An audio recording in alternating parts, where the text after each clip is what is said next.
Hi, welcome back to the Daughters of the Moon podcast. We're grateful that you can join us for another week. We sure are. And we have a special guest today, Karen Noe. I hope I said that right.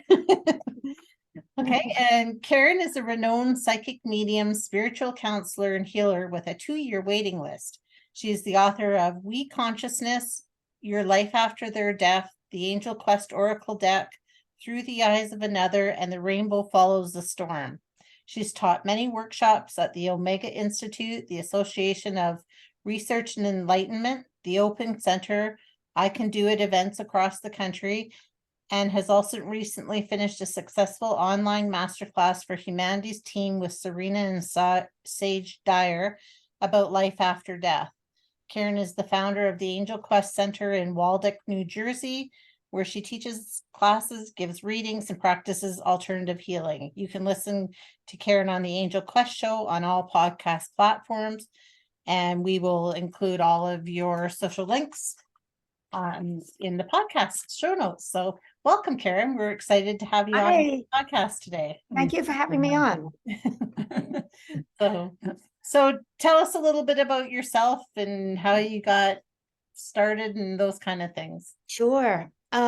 Well, if we're talking about the being psychic, a psychic medium, what happened when I was younger, my father used to take me to the racetrack and I'd pick the winning horses for him. Nice. That's when I was not stressed, whenever I was, I was very young, and if I was not taking exams in school, and I do that. But let me say, now I'm an animal activist. I don't go to the track. So I just wanted to say that. But about 25 years ago, I was going through a very difficult time in my life. And I sat at the edge of the bed and I just yelled at God. And I said, am I going to be okay? And with that, I saw a light that came towards me from the other side of the room. And as it was coming towards me, I said, if you're not of God, please leave. And now I know many years later, we're all connected. Everything is of God. But at that time, what I meant was, if you're not of the light, kindness and all that. But as I said that, if you're not of God, please leave, it continued to come towards me and eventually enveloped me. And at that time, I heard an audible voice that said, Luce Lucina, Bella Luce Lucina. For those who don't know it, in Italian, it means light, beautiful little light. And I've since learned it was St. Francis of Assisi who's been guiding and protecting me ever since. Right. For those of you who follow me on Facebook or Instagram or have read any of my books, you could see that St. Francis connection. I talk about the animals and peace on earth and so forth. But right after that experience, I started receiving messages from angels and deceased loved ones. Very nice. That's very exciting. And I know, like, when I was reading your bio there with the girls, Wayne Dyer's girls, like, they're so connected, and he was always so connected. So gosh. I think that's really exciting that you have that opportunity to work alongside with them. There was a story about that. After Wayne Dyer passed, I did not know him personally. He was a fellow Hay House author with me. And but after he passed, I had his daughter Serena's contact information because I interviewed her on my show, the Angel Quest show. And so right after Wayne passed, I said, oh my gosh, the world is not going to be the same anymore. I needed to do something. So I emailed Serena. Now he has 8 children and a wife, and we could talk about that in a minute. But I emailed Serena. I said, Serena, I'm so sorry about the passing of your dad. Please know that he truly is okay and would want you to be too. Ask him to come to you in a dream and to wake you up after the dream so that you remember it. And I would tell everybody to do this if they've lost a loved one. Right. Ask him to give you a sign to let you know he's with you. I call them without a doubt signs. And then it's important to be patient and wait, and the signs and the dreams will come when you least expect it. And then I ended the email. I said, at that point, I just wrote a book called Your Life After Their Death. I said, Serena, I'd love to send you a copy of my book because it would help you with your grieving. I know it's everything I've learned over the many years of doing mediumship, connecting the living loved ones with their deceased loved ones. How they could connect with them, how they can ask for signs, how to receive messages, how to heal. Anyway, within 5 minutes, I received an email back from Serena. And she said she'd love a copy of my book. And that was pretty much it at that point. But then I was scheduled to speak in Orlando, Florida.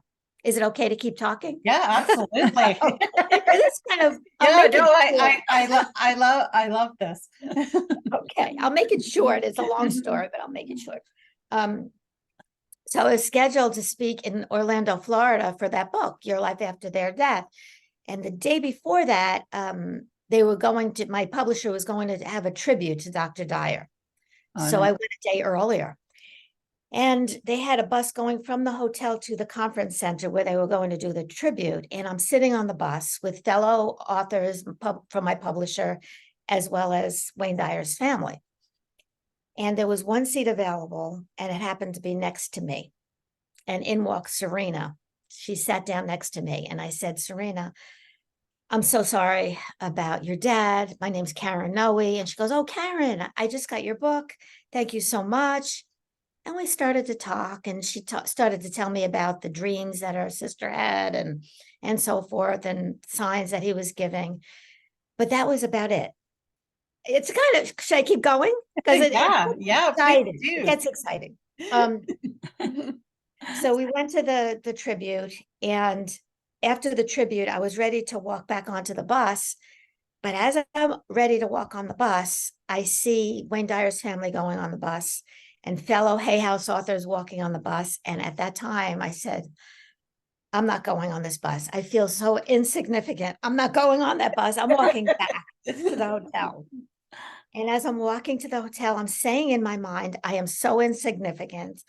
I am so insignificant. And that's when I heard Wayne for the first time. And he said loudly, because he was loud, Yep. get out of your own way. Get out of your own way. And I said, oh my God, Wayne, if that's you, you have to give me a sign to let me know it's really you.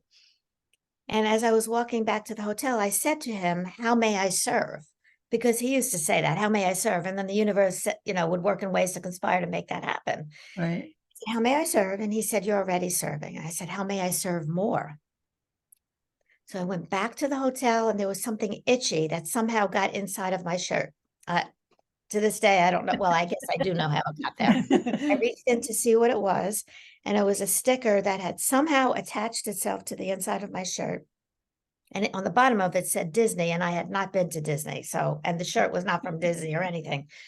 But on the sticker, it said W-E on it. And I took that to mean Wayne, first letter, last letter of his name, because when I receive messages, oftentimes they give me that, the first letter and last letter of their name. And I felt him, he was laughing. He said, is that good enough? And I was so excited. He said, that's great. That's amazing. But I didn't know it meant so much more than that, than Wayne, W-E. And I'll fast forward, and then I'll let you go with more questions because I'm talking too much. But No, you're not. No, this is okay. Okay. So subsequent events, went back home, and one of his children contacted me, Sage, the youngest of the 8 children. And we were going back and forth on Facebook. We were typing back and forth. She told me about a dream she had. And finally, I felt him. I said, Sage, can I call you? I said, I feel your dad. And she said, absolutely. So I called her, and he started to come through with things that I would never know. And she said that eventually his wife, and yes, he was still married, and his daughters, Serena and Sky and Sage, came to see me in New Jersey. They flew in from Florida. Sage is from Manhattan, but the rest of them from Florida. And wow, I mean, this could be the whole hour about this, but as I was on my way to the appointment, a car cut me off, and I started to yell at Wayne. But before this, I said, Wayne, you better come through, because I've done this for many years, but I've never had a reading with your family. And I was, oh my gosh, this is so important. You have to come through. But a car cut me off, and on the license plate, it said Dyer 1 on it. Wow. Oh, I knew he was going to come through. And he indeed came through loudly and clearly to each one of his family members. And he spoke to each one differently, like he did when he was here in the physical body. He spoke to Serena loudly and said things to her that they said nobody would know. And they asked in the car, mention these things. To Sage, he spoke in a different way. To Sky, he spoke very quietly, and the same with his wife. One of the messages that he gave that day, all of them made sense, but one of them, Serena said, did not. Wait till you hear this. So I said, Serena, your dad is saying you're pregnant. And she said, oh no, I'm not pregnant. And I said, okay, I'm just saying your dad is saying this and he's showing me fireworks, fireworks, fireworks. And she said, no, Karen, I just had a baby. I am not pregnant. I said, okay, I don't know. I'm just giving you what he's giving me. And so they went home. She took a pregnancy test and she was indeed in the family way, due on the 4th of July. Wow. It was a lot of things like that. And the next several years, for 3 years, it was actually. I was on the phone with Serena or Sky, Sky or Sage or Summer or Tracy. At specific times, he'd say, call Tracy now, do this now. And it was always at a very specific thing. For example, at one point, I came home from the bank and there was a screenshot of an email that his son and I were talking back and forth several months before that. His name was Sands. So it just appeared on my screen. I said, oh my God, what does this mean? I guess I'm supposed to call Sands. So I called Sands and he answered the phone and he said, this is incredible. He said, I just asked my dad. He was sitting on a plane going to Maui. That's another story about Maui. Going to Maui. And I asked my dad, should I be moving? Is this a good move? And the message was exactly when he asked for a sign. And the message was, live your dream. Nice. So these are the types of dreams. But let's get back to the we. The we, he was going to come, he came forth for his family, giving them specific messages for 3 years. And he came through as a group consciousness called the We Guides. We, W-E. Yeah. And he would be joining forces with ascended masters, angels, and himself. And at that point, it would be hard to differentiate him from everyone else that was in the group consciousness. It's similar to Abraham. I don't know if you followed Abraham. Mm-hmm. Similar to that. And they were going to come through and they gave me 33 concepts of the we consciousness, which is basically we're all one. Whatever we do to ourselves or another affects everyone. That's right. I'll keep quiet now. I talk too much. No, not at all. We love this. We love is so this. riveting. And I loved how you said about asking how you can serve. I was just saying that this morning that's one thing I've been doing at night when I go to bed. It's like, okay, because I usually remember my dreams, but I've been going to bed and asking, like, how can I serve? Yeah. And I'm just waiting. That's a great way to go to sleep. Yeah. And when you ask, the universe works in ways to conspire to make that happen. Yeah. Yeah. And you'll say, oh my goodness, this person contacted me or this event happened. And you'll see, it really does. Yeah. And then have those synchronicities, right? Like even yesterday, it was quite funny because I was sort of questioning, like, am I connected still? Am I whatever? And then all of a sudden I looked at the clock, it was 1:11. Then I looked at the clock, it was 2:22. I looked at the clock, it was 3:33. I'm like, okay, yes, thank you, angels. I know you're here. Right. So absolutely. That's one of what I call without a doubt signs. They love to give us repeating numbers. Yeah. So they're saying, okay, you'll be on the lookout. You'll see. We'll be with you in a minute. It's almost, you'll see. Yeah, exactly. So, and I'm sure you've had lots of those without a doubt. Oh gosh, yes, with the signs and so forth. Should I tell? I mean, please. I talk. No, that's okay. That's we what love we do. it. That's we do. So I tell, I teach classes and, I have my own podcast and so forth, but I always talk about without a doubt signs. I tell those who come to see me that I love giving the messages for them from their loved ones, but better yet, I like to empower them to do what I do because it's not just me, it's them. They could do the same thing, right? Everybody could play the piano if they have fingers. Some people could play scales. Other people could play great masterpieces. And the same with connecting with loved ones, with the angels and so forth. You just have to know how to do it. Number one, we're expecting to hear a voice or to see an apparition of them. And in reality, they're spirit. So they're probably speaking to us telepathically as thoughts that just pop in your mind for no reason. Mhm. So if you're thinking of your loved one who passed or an angel, how do you tell the difference between your thoughts and theirs? Your thoughts will have an originating thought. For example, if you see a picture of your loved one, that'll trigger a memory, that'll trigger another thought, and so forth. That's you. But if you're driving and a thought just pops in your head, right after my mom passed, for example, I'm driving, and in my mind, in my thought process, it wasn't an audible voice. I heard, "Hi, sweetheart." And I don't call myself sweetheart. She called me sweetheart. So I said, "Mom, hello, I love you so much," and so forth. So I was able to understand that. And most people don't get it. They say, "Why am I thinking that way? Why am I calling myself sweetheart? Why am I talking to myself in third person?" So notice the thoughts that pop in your mind for no reason about your loved one. Also ask them to give you a sign, a without a doubt sign, as we said before. Yeah. I'd love to hear. They do, your and they sign. do.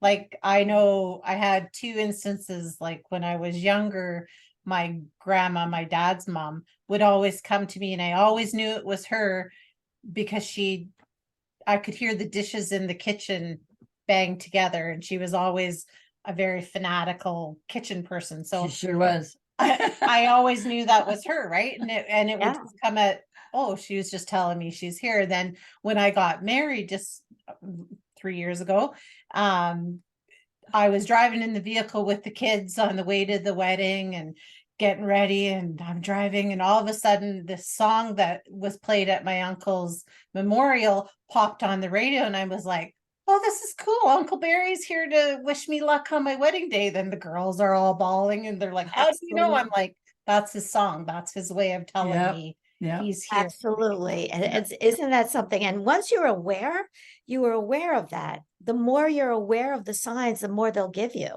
Yeah. So if you just ignore and say, "Oh, that's a coincidence," not, No, and you it's pay not. attention to the signs they're giving you, they will continue. They'll give you more and more and more.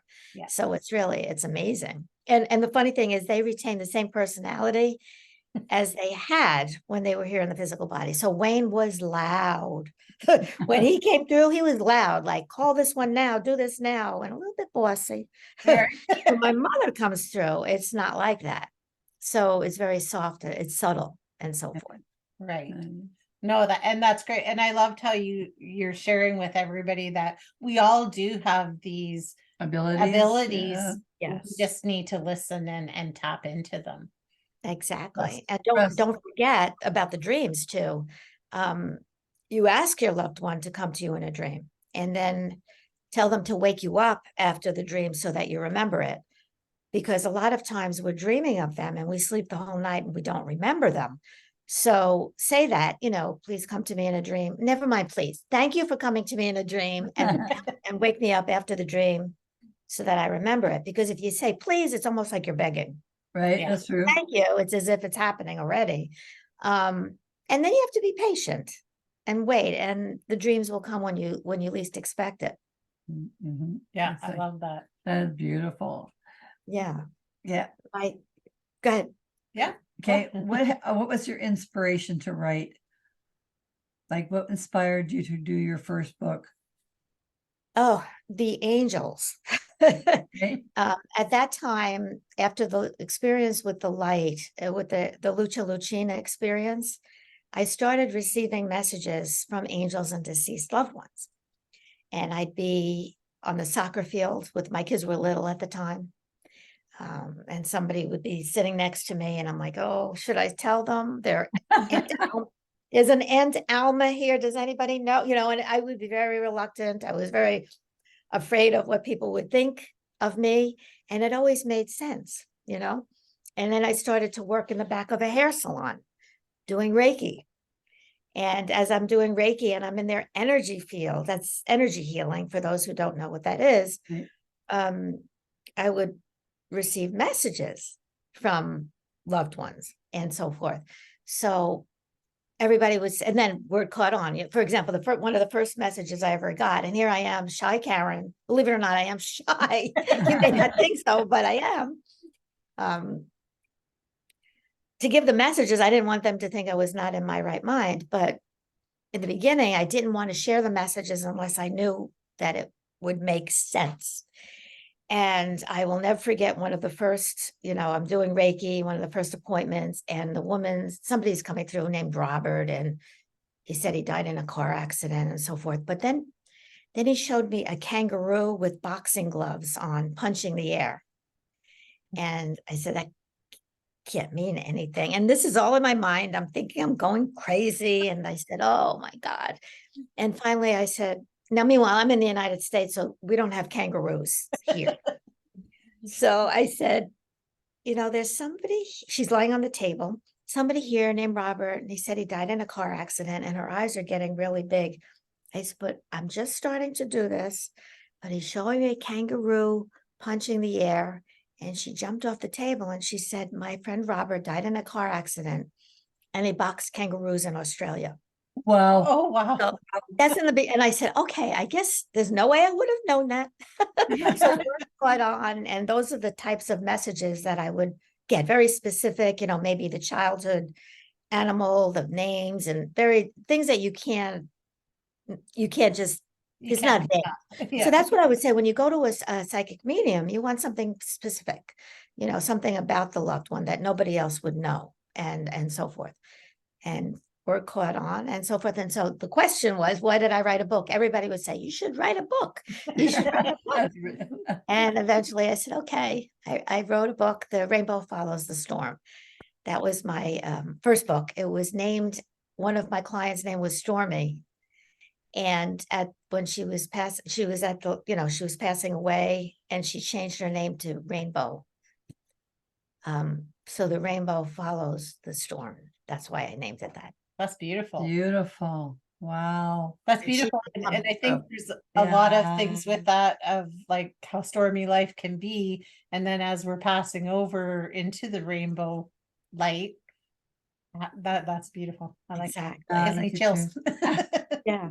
Yeah. And then the rest is history. After that book came 3 more, and I'm writing another one and so forth. But it's just like you build on the other one and connecting. The bottom line, I just want to tell your listeners, is that it's not about Karen Noe. It's about you, and to empower you to do this, because you can.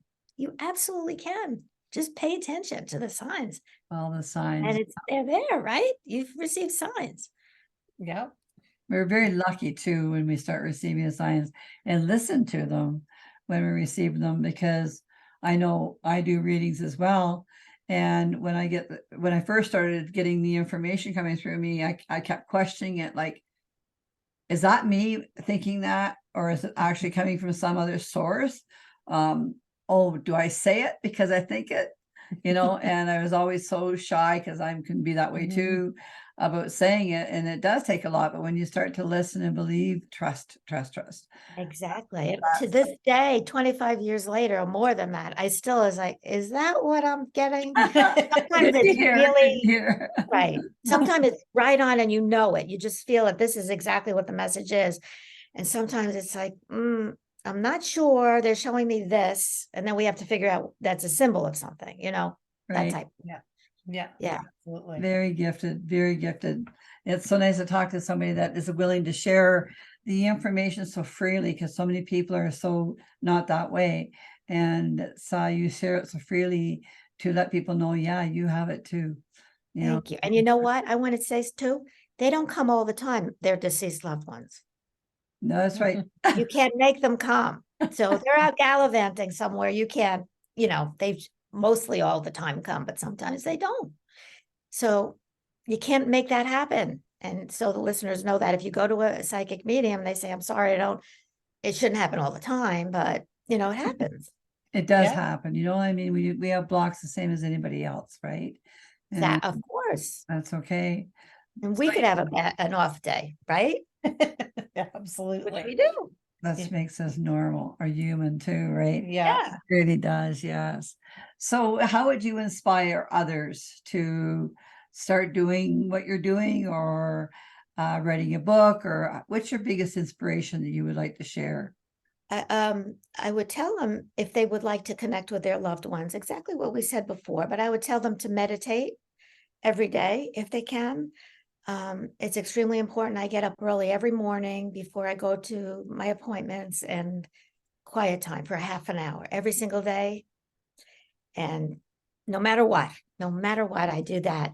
And it's not during that time that I receive the messages. If I start to receive messages, that's not meditation. So I say, come back later. So I meditate with the intention of connecting That's later, cute. That's cute. right? So it's like putting gas in the car. Yeah. For driving later on. It's the same thing every day. So everybody, if you could do that, you'll feel wonderful. Meditating is so important for you. You'll feel peaceful. And yes, your mind will wander. It will wander. Everybody does it. My mind wanders. I think, what should I make for dinner? But just keep trying again. Keep trying. It's not, we can't just empty our thoughts. Oh, no. Set the intention. Yeah, we Right? try. We try. Yeah, absolutely. That's what I find in the morning. I also meditate in the morning. I do my journaling and meditate for, like to do it half an hour, but so far it's just about 15 minutes. But yeah, you'll be late. I'll be sitting there. I'll be thinking all of a sudden, then I'm like, oh, this is great. I'm like meditating. No thoughts are in my head. I'm like, that thought was in your That's head. the thought. Right. I know. Right. Okay, just breathe and go back to where you are, right? And like you said, Exactly. We're programmed to think, so it's okay. And don't say people say, well, I'm not meditating. You are, you're setting the intention. Sometimes it's good just to focus on the sound, like an air conditioning. Yes. Or breathing, like your air going in and out of your nose or something like that. And I think too, but it's very helpful, I'll tell you. It really, Yeah. I find with me, when I start doing Reiki, sometimes I'm doing Reiki, especially if it's long distance, and I'm doing the Reiki, and my mind, I'm having a hard time shutting it down because I'm trying to get the angels to come through and all the rest of it, and trying to get it shut down. Next thing I know, I've fallen asleep. And, and I wake up. The intention was there. That's right. And I go, okay, obviously I needed the rest right now more than I needed to do that Reiki for that person. Oh, I'll catch up later, sort of thing, right? But obviously I needed to do, I think that to myself. This is just my form of shutting me down and letting me have my peace that I need, because my mind is probably like yours and Kim's, never stops, right? It's a soundboard for everybody. Right. So it just goes on and on. Yeah. And you know what's great? The Reiki's still going to go to that other person. Yes, you set the intention of sending distant Reiki, so it'll get there too. Oh, You absolutely. just need to sleep. That's all. right? It's just funny when I do it, I think, whoops, I did it again. I find it so hard, and I do it in the morning, like after I've gotten up, and then you're like still kind of half asleep sometimes, and but all your thoughts do come in, and it's like, just, for 10 minutes, just be quiet and just let that space just take over, because there's a big thing when that space does start to take over, it just feels different. Yes, you could feel it, right? It's like a shift. Yeah. You go, oh, I'm here. And then once you think, oh, I just thought, like you said, Start over. Those days that, some days they're amazing meditation, and some days I just think the whole time. But I set the intention and I still do it. Yeah. So that's what I would tell the listeners. Keep setting the intention, keep doing it every single day. Yeah, I agree with you. Yeah. And I like that you say set that intention. And I think that goes to everything in our life when we set those positive intentions of even how our day is going to go and how we're going to live our lives to serve others and bring our light into the world, right? As absolutely. Message that we can bring forward. Absolutely. I would also say many people, when they come to me, we do, as I said, I do the Reiki on them and messages come, but I also do something like angel therapy. They tell me their problems and we're doing the Reiki. So it's mind, body, spirit, and we're healing everything. But I always tell them, and I would tell the listeners too, to focus on the solution, not the problem, right? And focus on what you desire rather than what you don't want, because the law of attraction, you're attracting exactly what you're focusing upon. That's right. Right? Absolutely. That is so true. Yeah. I was thinking about with my own mother. She was saying she had a fall just recently. She's 92. But before she had the fall, she says, you know, I'm so lonely. I'm always alone. And I said, Mom, you're not supposed to say it that way. You know, change that around. And she said, well, I am. Like, you know, if everybody would just start visiting me so I could have some more company. Well, she's in the hospital. So I said to her, so now you've got all that company you were wanting. That's And I said, true. But now look what, right. and Oh, is that the way you wanted that company? Like you didn't really want it through a fall into a hospital, right? So I was just, you know, I'm trying to say here, even though she's 92, I'm saying to her, Mom, you got to change your thought. You know, you have enough company. It's wonderful your way your life is. She goes, yeah, I suppose. I suppose. Tell her to focus on all the many blessings and the people who that say you just visited her. You're there, right? And all of that.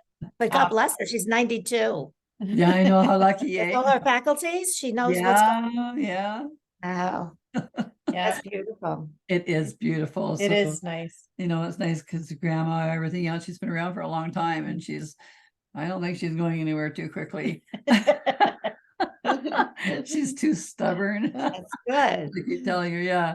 So, you know, it's true if you bring on what you think. You So do. you It's the said law of that. attraction. It's, you know, we're vibrational beings.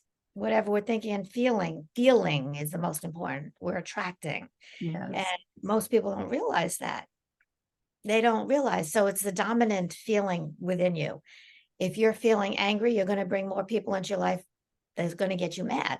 If you're feeling loving, you'll bring in loving, positive people in your life. So That's the truth. Absolutely. not always easy to think loving, positive thoughts. I know that. I'm aware. No, that's one of my affirmations in the morning is something to do with the fact of, I think, loving, nurturing, healing thoughts. And some mornings it's really hard to say, right? Like there's some of my Yeah.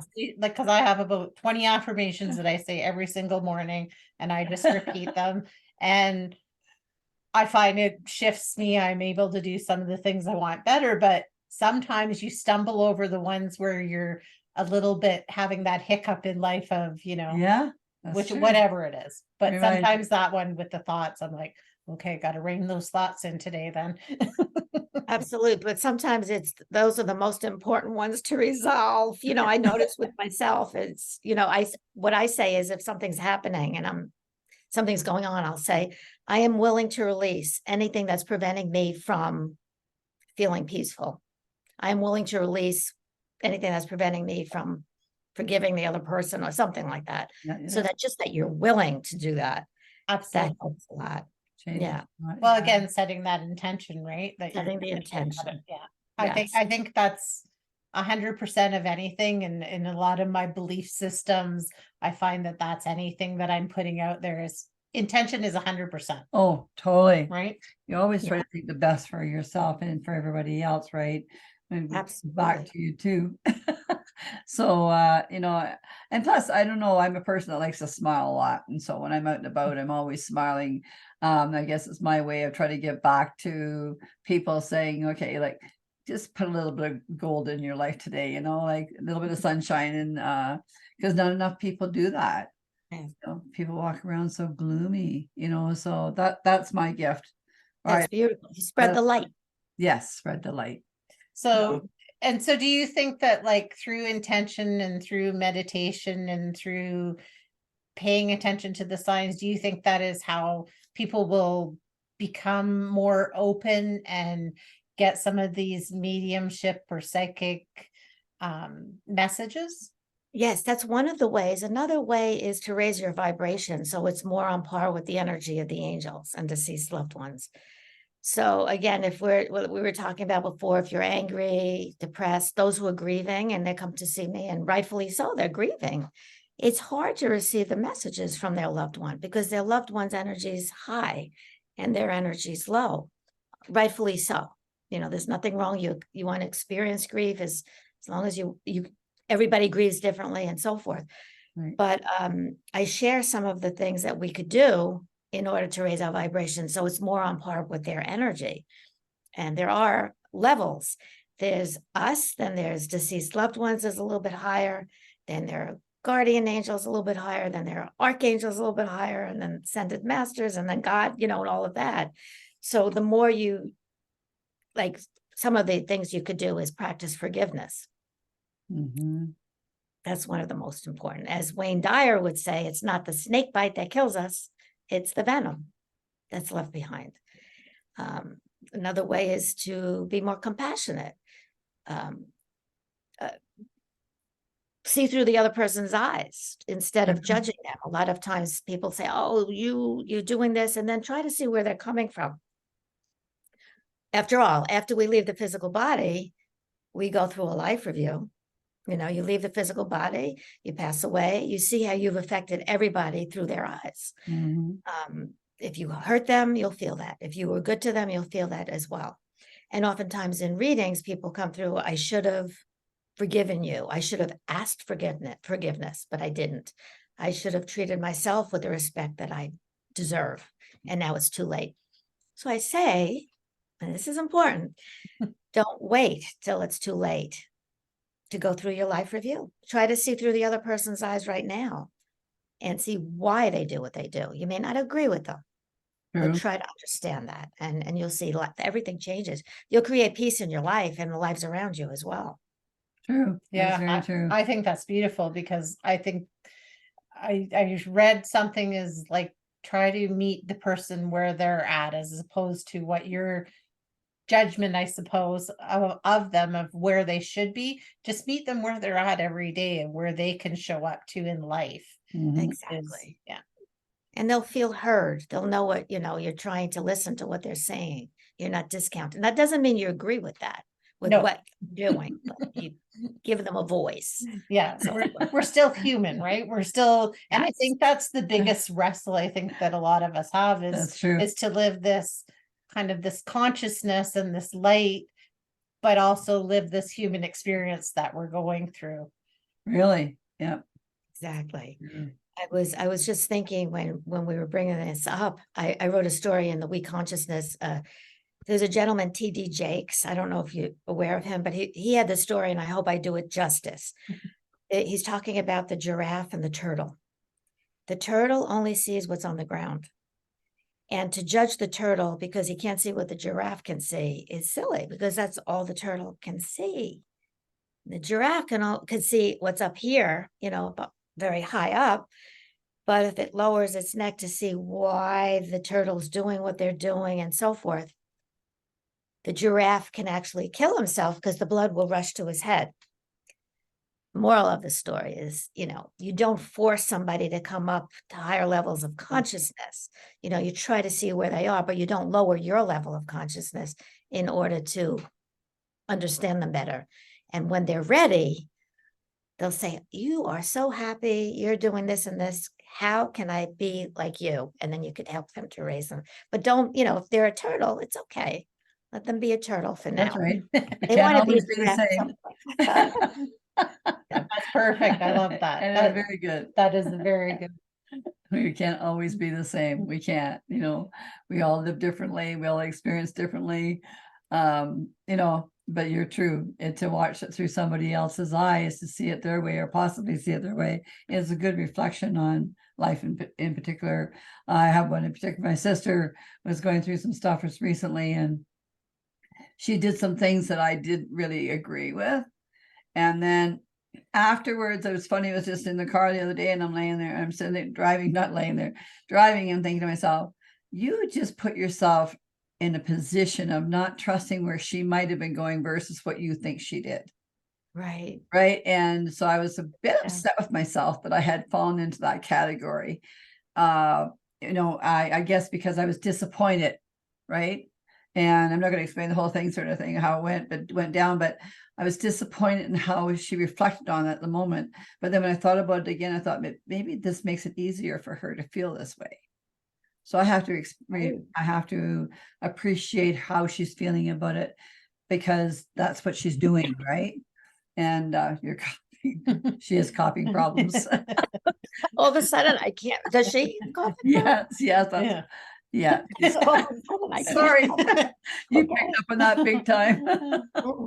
Yeah. But you know what? Give yourself, you deserve the love you deserve yourself. Don't Don't discount your feelings. You're just as important as she is too. That's true. That's true. Okay, you felt that way. It's okay. Yeah, it is Right. interesting though, because it was just another thing for me going, okay, you reflected on that. Very good, Barb. Thanks for you. Right. Thanks Spirit for letting me see it that way too. Better understanding for her. But yeah, it's listening. It is. It is. Listening. Sometimes it's not easy, but a lot of times it is. But it's a whole new way of thinking. It's a habit. Sometimes we just go to a certain place. Oh, can I share something? Absolutely, please do. How do you change a habit? I'm writing my next book about law of attraction on a higher level of consciousness. And, I'm sharing stories about some of my clients, amazing stories on how they attracted perfect job, perfect health. They had cancer and they healed, many, many stories. So I'm reading everybody's book. I'm listening to Audible on everybody that talks about the law of attraction. Of course, Rhonda Byrne wrote The Secret, but she wrote a book called The Magic. Yeah. And I was listening to it on Audible several months ago. And what she says is a habit is created in 28 days. So if you practice gratitude for 28 days, and she tells you how to do it, I'll share what she said, it changes you. And I have done it and it's incredible. What she says, first thing in the morning, you write down 10 things that you're grateful for. And you type it down. And you do this for 28 days. You cannot say the same thing twice. So it's easy. The first couple of days, my health, my family, this and this. When you get to the 5th day, oh my goodness, I was thankful for my bathroom mat. I was thankful for everything, the air that I breathe, that I have eyes and I'm able to see. And then at some point, you're just grateful for everything. Yeah. And you walk around during the day and, oh, this is wonderful. Everything, you're grateful for everything. And if something bad happens, you say, but I'm thankful that this happened instead of that. So my whole way of thinking changed from that. It was amazing. And then this is the best part at night. So you're waking up being grateful. And then at night, you find a rock, a crystal, something that you like to hold in your hand. She calls it a gratitude rock. And you put it next to your bedstand. And before you go to bed, you see that crystal. And you take it in your hand and you say, what was the best thing that happened that day? So it makes you think right before bed, a positive thing, right? Some days you could think of so many things that are wonderful, and other days, I'm honest with you when I say, oh my goodness, this was a rough day. But I'm grateful that my dog is next to me and he's so warm and it feels so good. Something, you find something, whatever it is. And there's always something for which to be grateful, right? Yeah. So you're waking up first thing in the morning, going to sleep that way, and it changes your life. And that's something I would recommend for everybody to do. And the book was called The Magic by Rhonda Byrne. It was really good. It's an amazing book. I read that too. I actually forgot about the I read it gratitude too. rock. So thank you for that reminder. Yeah, we'll have to pick it up again and read it again, obviously. Yeah. Because you've given us that message for sure. It's interesting with talking with you, speaking with you today. All the messages I have received through you, just through this conversation, has been really, really inspiring. And I'm certain Kim has picked up on some too, which is, I guess, the reason why we're doing this podcast is we want the messages that are inspiring to other people to come through you and us too, to let people know that they can reach out and get the things that they need for them to help their life be, more wonderful and fill in all those gaps with beauty instead of sorrow, right? So Absolutely. that's kind of sort of what we want to be doing here with all this happiness that we're trying to share. So thank you for your inspirations that came my way today. Yeah, and myself, and I'm glad that you also have a podcast that you put out and share, because I think the more of us that can get out there and share this light and share the people that have the light to the world, True, is definitely lifting the vibration of the world. And I think we can see that we need that now more than ever. Oh yeah, absolutely. Oh, Yes. Oh, So I'm very appreciate. I agree. And I always use the analogy, when you turn on the light, the darkness goes away. That's true. Yeah. Just turn on that light. So Right. true. So true. It's been wonderful talking to you. You're such an inspiration. Yeah, it's been wonderful, and we really do appreciate that you could come on our podcast with us, and we'd love to have you back if you'd ever like to I come would back love and share to. some more, because I do love it. you have lots of stories that are amazing and Yeah. very inspiring for everybody. And thank you for, sharing some of these tips so that people can learn how to do this on their own and create a better life for ourselves. Yeah. Thank you for having me on. And so do you want to tell everybody where they can find you? Sure. You can go to my website at KarenNoe.com. That's KarenNoe.com. And then you'll see my books, my classes, and so forth, videos, my podcast too. Perfect. And we'll share all of that in our show notes so everybody can find you nice and easy. And it's been just amazing. It's the time just flew by. So Did it ever fly by? I looked at the time and went, holy cow. Wow. So I knew right away. I don't know if this will be audio video that people Yeah, listen to. yeah, It yeah. will be. I saw the two of you. I said, "Oh, they're wonderful." I mean, everybody's wonderful, but I felt very much at ease. So thank you for being you. Oh, thank you. And thank you for right being back. you. So Right back to you as well. You're very easy to communicate with. yes. Thank you. Yes. Thank you So, for sharing that time. yeah. So thank you for being with us, and we hope everybody has a magical week, and we will see you all next week. You betcha.